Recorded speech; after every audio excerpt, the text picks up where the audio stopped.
What if your child is literally being held hostage? I'm working with a mom right now. And before she joined the program, she's like, my son is literally being held hostage by his dad. I can't see him. He's actually being forced to lie. His dad has another family. He was married while she had a relationship living with the dad, had 2 kids with him, and the dad was actually married the whole time, and the son is covering for the dad. And even my team was like, this is a really crazy case. And I was like, I love dealing with crazy. I love the tough cases.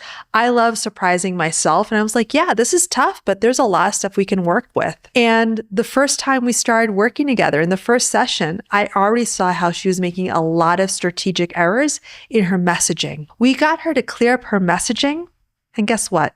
1 week later, she sees her son for the first time in years, and he's happy to see her. She was always seeing him from the distance, but this time she had a good, positive interaction, and he got to see his brother for the first time in years. So even in really tough cases where the child's being held hostage is, as the kids say, delulu, and forced to lie for the other parent, we can help. The Revive method works in all types of cases, from mild to severe cases of alienation. And this surprised me when I started to do the work. I thought our methods would work more with people who are mildly alienated. Obviously, that seems easier. And what I found is that the moms and dads who surrender to the process, follow the process, do all the work, show up, don't make excuses, no matter how severe their case is, see results, and sometimes really quickly. I remember this case. I worked with a dad who had 3 children from 2 different moms, 2 young adults, 1 a 7-year-old girl.